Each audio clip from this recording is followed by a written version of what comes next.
How's it going, YouTube? Oxy here, and welcome back to the channel. So today we're doing, another gaming news roundup. What's most relevant news of the past week, and yeah, admittedly it's more Sega related. With the recent 30th anniversary, Sonic's 30th anniversary, and everything. But I do talk about two other stories that interest me, and yeah, guys, stick around to the end and be sure to let me know if any of these stories interest you, or yeah. Without further ado, let's get into it. So yeah, like I stated, it recently, well, not yet, but okay. So this past Thursday, May 27th, Sega held a 30th anniversary celebration stream for Sonic, which for avid fans, it's not yet the 30th anniversary. It will be next month. So in North America, the first Sonic the Hedgehog game was released on June 23rd, 1991. So we got about a month, right, till the official 30th anniversary. But yeah, Sega held a live stream, and it was showed off celebrated the character, but just showed off basically a bunch of new interesting announcements, like collaborations, new games, and things like that. And that's what we're going to be going over, just the major ones, because there's a lot of filler stuff, Sonic being a costume in the upcoming Tokyo 2020 Olympic Games, video game. He's a character, and admittedly it looks funny, but I'm focusing more on the game announcement. So the first major one, Sonic Colors Ultimate Edition, was announced for all major platforms, coming out September 7th for $39.99. This one has me excited just for the fact that, admittedly, as a Sega fan, Sonic fan, his games are hit or miss, right? Let's be honest. The golden age was the 16-bit era, the Genesis, right? That was pretty much his pinnacle, and just over the years, Sonic games have been hugely inconsistent. You got the legendary Sonic 06, the most recent Sonic Forces. You get the idea. It's just always been up or down. But Sonic Colors was one of the ones that Sonic Team, the team made to make Sonic games, it's considered one of their better ventures, right? One of the better games, and it's getting essentially a remaster complete edition, right, with Sonic Colors Ultimate. And yeah, coming out September. It's up for pre-order, and I think I might go for it. Like I said, it's $40 release, so not a $60, and brings a lot of bonuses. I believe it brings additional movie scenes from the movie, behind the scenes, things like that. And for physical orders, so me, it brings a keychain. So I was hey, it's cool, it's Sonic, I'll check it out. I didn't play it when it first came out, so something to check out.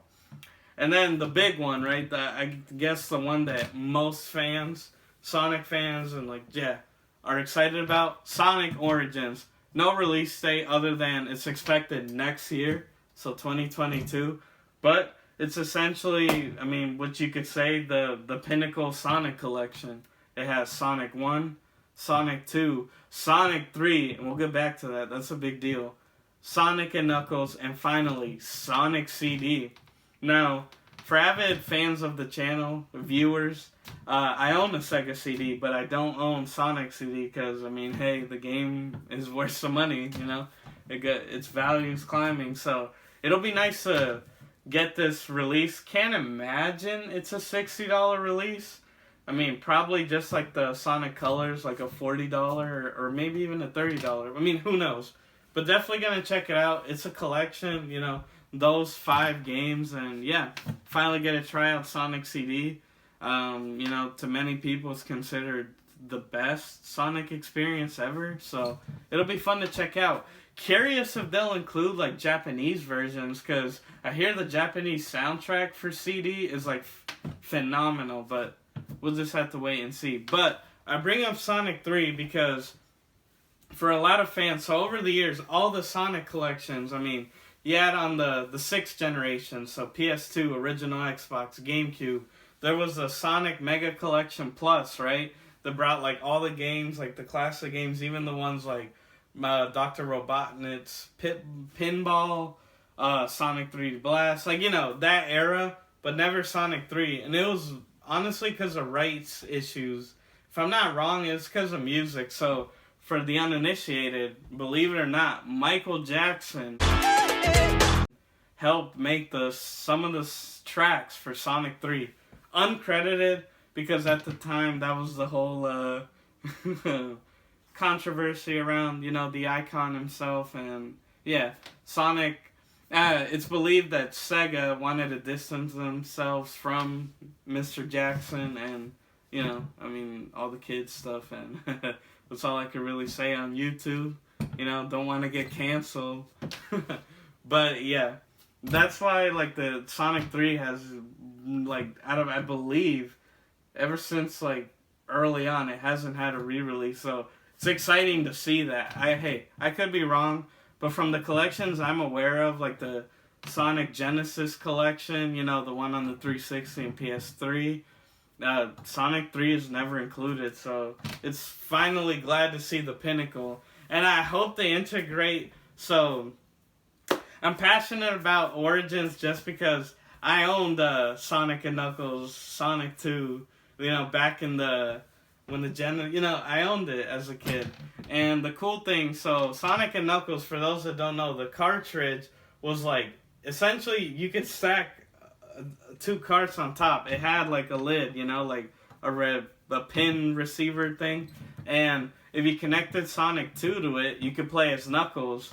And then the real, you could say, bundle was Sonic 3 and Sonic and Knuckles to make the complete, like, experience. Because, you know, Sonic 3 was like, there's a lot of issues with the game. Let's just say that. Like, release issues. But yeah, you could combine them. So it'd be nice to see them integrate that. I'm excited for that. That's definitely one to check out for. If you've never played a Sonic game, definitely be on the lookout for Sonic Origins in 2022. Easily probably going to be the best release out of all these. But yeah. And then the final one, not much to go off of, but Sonic Team teased you know, a brand new Sonic game, you know, for 2022. We just got to look at a small teaser, nothing big, just Sonic running and then a symbol. So we'll see what it turns out. Probably going to see trailers. I can't imagine. I mean, hey, E3 is like literally in like 2 weeks, right? 2, 3. I don't see them showing anything because they had this live stream, but hey, all I can say is we got to be on the lookout coming months, and you know, I'll keep an eye on it. Hopefully it's good, right? I mean, hey, believe me, if there's anyone that wants a good Sonic game, it's me. You know, love the Blue Bomber. But yeah, I mean, that was really the main takeaways from the 30th anniversary stream. I mean, you know, cool to see. I'm just glad that, like, Sonic, ever since, you know, Sega folded out of the console market, you know, with the Dreamcast, it's nice to see that they've stuck around. And I would like them to bring back older IPs. I mean, Streets of Rage, you know, Jet Set Radio, you get the idea, but Crazy Taxi. But hey, Sonic's the staple, and it's glad to see him still around, you know, booming, the movie. And then we got the sequel coming too, you know, gonna get Knuckles, Tails in there. It's exciting stuff. But yeah, that's the Sonic stuff. And then the only other Sega news was, so Virtua Fighter 5 Ultimate Edition, Ultimate Showdown, I should say, was announced. Sadly, it's a PS4 digital exclusive. And look, I get it, because for the unaware, EVO, biggest fighting game tournament in the world, was recently purchased by Sony. So, admittedly, me and, you know, a lot of fans are worried about that because, I mean, let's keep it 100. Sony is very, you know, pretty anti, like, cross, and hey, we'll get to that.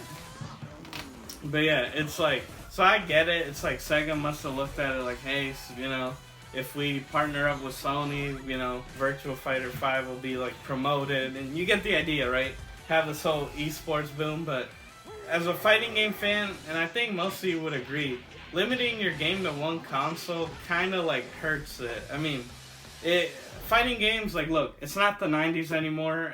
Back then, they were like peak, right? Street Fighter 2, Mortal Kombat, you know, fighting games is where it's at. And I love them to this day, don't get me wrong.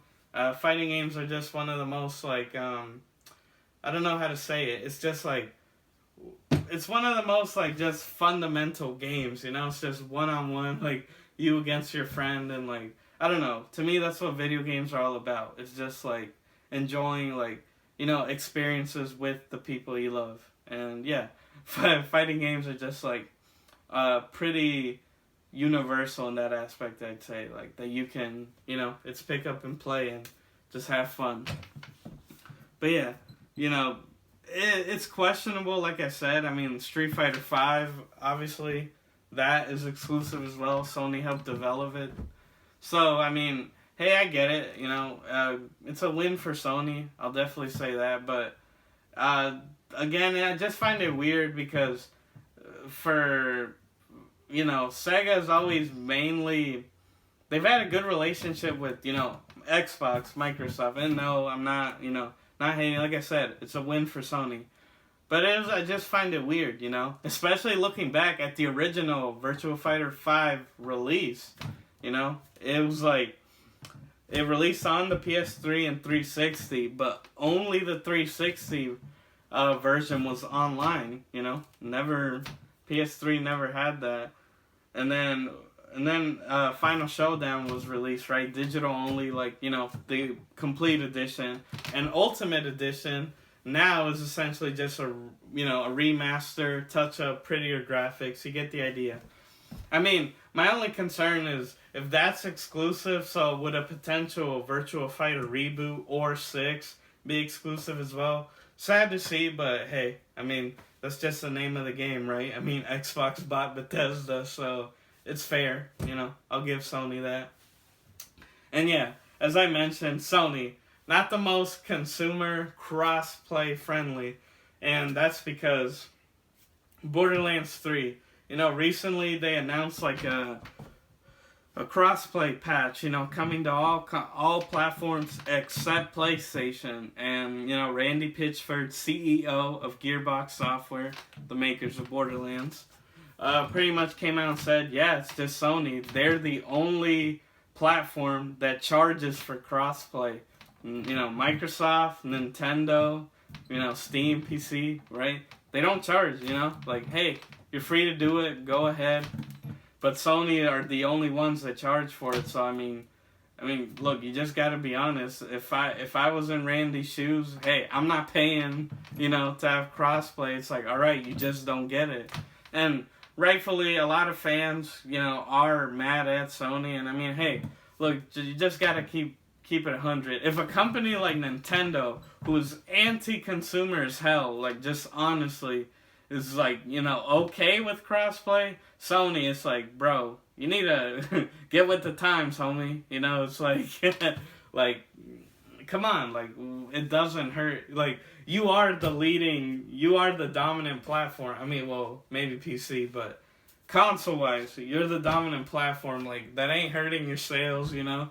People are still gonna play on PlayStation, just that now it'll be a broader audience, right? A wider reach. I mean, I don't see the bad in that, but hey, you know, Sony fans, let me know. Do you even care? Do you play Borderlands 3? But yeah, just thought I'd mention that. So PlayStation is the only platform that charges for crossplay. And finally, to end the video, just a game that I loved and I discovered just one day walking into a Best Buy, seeing the special edition, you know, the little box, and it was only $30, buying it, taking a chance, and falling in love with it. Little Nightmares. It's free on Steam, and for my PC players out there, if you've never played it, I highly recommend it. What can I say? I mean, you know, check out my review of the site, Little Nightmares 2, and on the channel, my theory videos, you know. Can't give the game enough praise. I mean, look, I'm a sucker for, like, childlike, I guess, horror-esque things. Best analogy is like Tim Burton. I love stuff like that, you know, like it's like childlike in nature, but with more mature themes, or like, not like, look, and not like gore or like scares, but you get what I'm saying. Like they use those backdrops and like just use more mature themes. I love that kind of stuff. And Little Nightmares gives me like those vibes, like a Studio Ghibli, like Spirited Away, you know, like those like kind of vibes. And I absolutely love it. Great experience. Not, I mean, it's technically horror, but the game's not scary, but just the world and like the lore of it is like fantastic. Absolutely love it. The sequel is phenomenal, and yeah, it's free on Steam. Check it out. I mean, it literally costs you nothing, just, you know, a small download, and the DLC, like, fantastic. Again, Little Nightmares, check it out. You won't be disappointed. But with that, guys, that was the news for the week. Just, you know, things I found the most interesting. And yeah, let me know if, are you interested in any of these? You know, are you excited for a new Sonic game? How do you feel about Sony being anti-crossplay? Are you going to check out Little Nightmares? But yeah, guys, those were just my thoughts. And, you know, be sure to be on the lookout for new videos every Tuesdays and Saturdays. Make sure to like, share, subscribe, hit the notification bell, all that good jazz. You know, your guys' support really makes it worthwhile, and I just want to thank you guys from the bottom of my heart. Thank you for tuning in. As always, guys, I've been your host, Oxy. Take care, and I'll catch you next time.